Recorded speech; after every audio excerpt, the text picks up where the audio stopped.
Wah, ini paling penting. Yang biasanya gampang banget kelihatan, mobil kalau udah pernah disundul dari belakang itu lo buka nih. Ini rahasia banget sebenarnya. What's up player, nongol lagi di video vlog gue Novel Stars 23 Agustus 2018. Gue udah janji sebelumnya sama lo para subscriber, mudah-mudahan video ini bisa bermanfaat banget. Kemarin tuh sempat gue iseng, gue lagi nungguin temen gue waktu di airport, gue nge-share ciri-ciri mobil yang bekas tabrakan. Singkat cerita, kenapa sih mobil yang bekas tabrakan itu harus dihindari, jangan sampai dibeli gitu, apalagi kalau tabrakannya fatal. Yang pertama, mobil yang bekas tabrakan itu kita lihat dari sudut sisi orang Tionghoa tidak membawa hoki. Yang kedua, kalau dari segi estetika, benda yang udah hancur itu sebaiknya dibuang, nggak dipakai lagi. Secara fungsi, yang dikhawatirkan kalau udah tabrakan mengganggu fungsi, baik kalau sampai chassis itu kan mengganggu stabilitas mobil saat di jalan, yang bisa berakibat fatal. Nah, gue pengen banget nge-share ke lu semua, para otomotif holik, para pencinta otomotif, pengen banget nih gue share biar lu semua nggak ketipu, nggak kecebur beli mobil yang bekas tabrakan, yang pastinya merugikan banget. Mobil udah disayang-sayang, udah dicakep-cakepin, diservis-servis, taunya chassisnya nggak bisa lurus. Ini kan fatal, ketahuan setelah dispuring. Apa yang terjadi? Akhirnya kan rugi, kecewa, akhirnya sakit hati mendalam, mobil mau nggak mau dijual lagi. Banyak orang yang belum tahu bahwa tingkat kecelakaan di jalan, terutama di Jakarta tuh banyak banget ya. Nah, di sini inti-inti yang bakal gue share yang belum pernah diajarin di sekolah sebelumnya. Ciri-ciri mobil bekas tabrakan.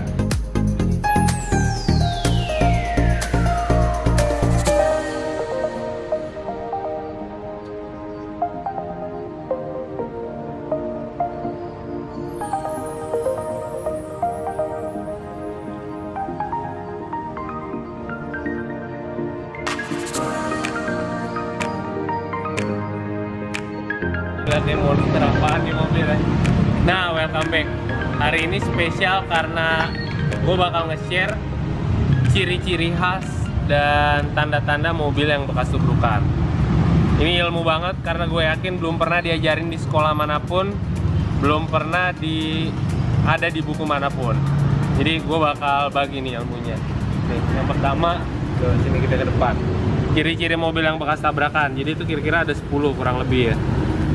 Gua persingkat aja, mudah-mudahan beneran 10.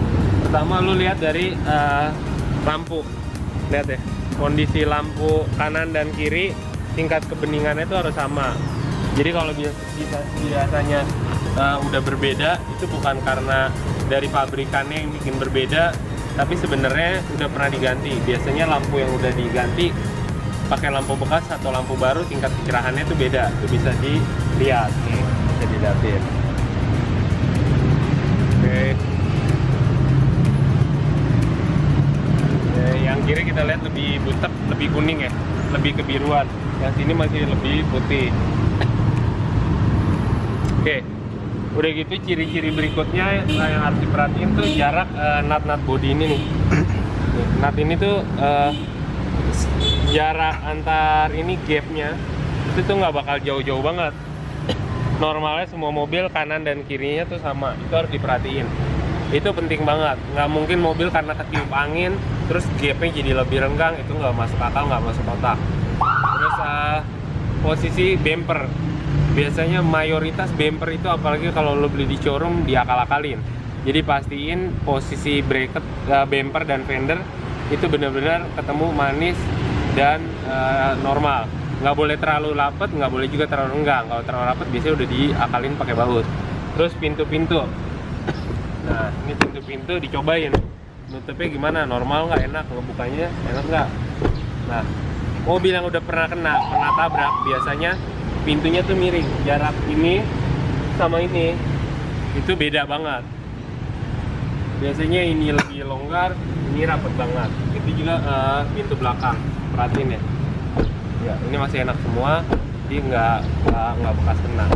Udah gitu yang lebih ciri khasnya lagi, Kalaupun nutup pintunya udah enak, mungkin nabraknya nggak parah, mungkin nggak apa, diperhatiin tuh seal yang ada di balik pintu. Ini dia seal ini nih, perhatiin bahwa seal ini bener-bener asli pabrikan. Yang asli pabrikan tuh empuk, sifatnya elastis tuh, ditekan kayak gitu ntar lama-lama balik lagi. Sedangkan yang bikinan biasanya kayak gini nih.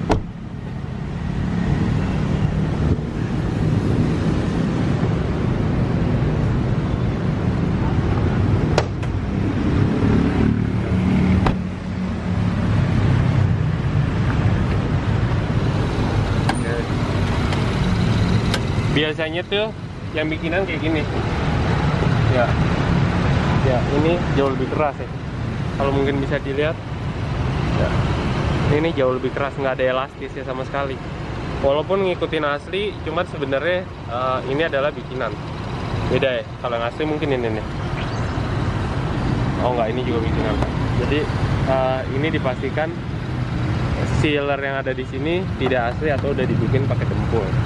Berikutnya lagi yang harus diperhatikan ciri-ciri, ini dia bracket lampu. Ini biasanya kelihatan banget. Mobil yang udah pernah tabrakan atau pernah di repair, biasanya lampunya tuh bekas lem-leman nih.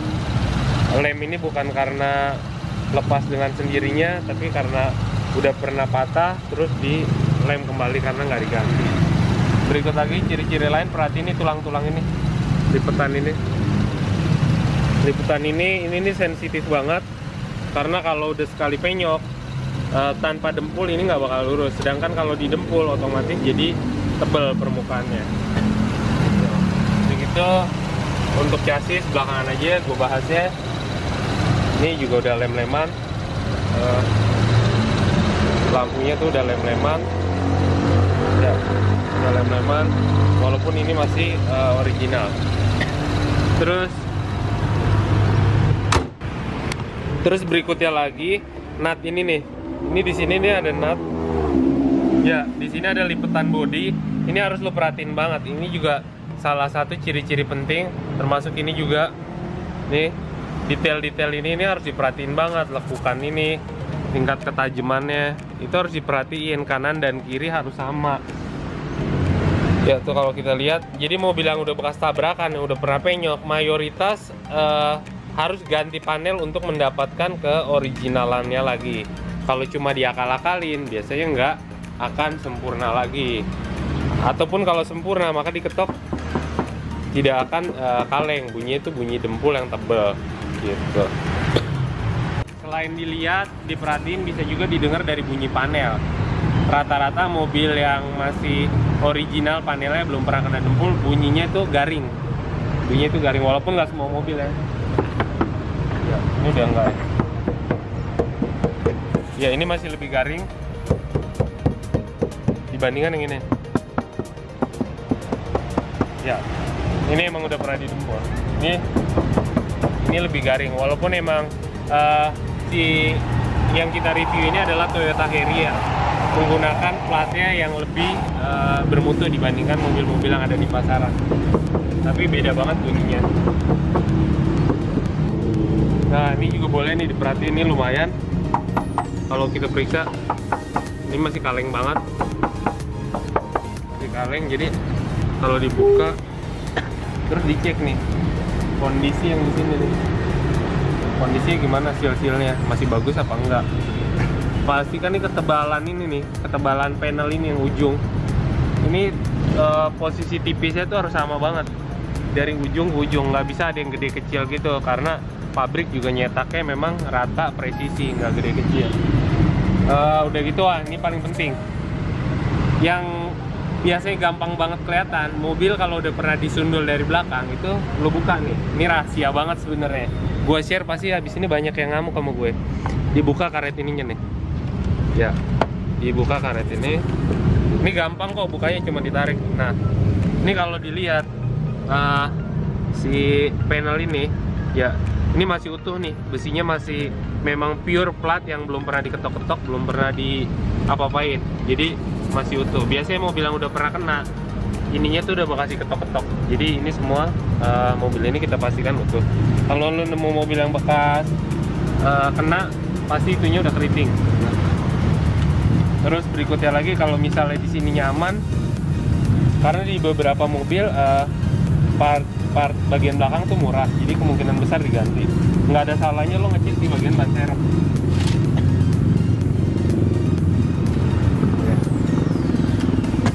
Ya, bagian ban serep oke. Karena Harrier ribet, gue umpamain aja. Karena si Harrier ribet banget mukanya, rumit. Jadi lo ngecek di bagian ban serep, pastiin ban serepnya lo angkat, nggak ada bekas penyok, nggak ada bekas keriting gelombang-gelombang gitu. Itu penting banget. Gitu dulu video dari gue, semoga bermanfaat. Pastiin lo like, subscribe. Yang pengen nanya di komen sebisa mungkin, yang pengen ngasih ide silahkan tulis di komen di bawah, mudah-mudahan gue bisa bantu. Thanks for watching.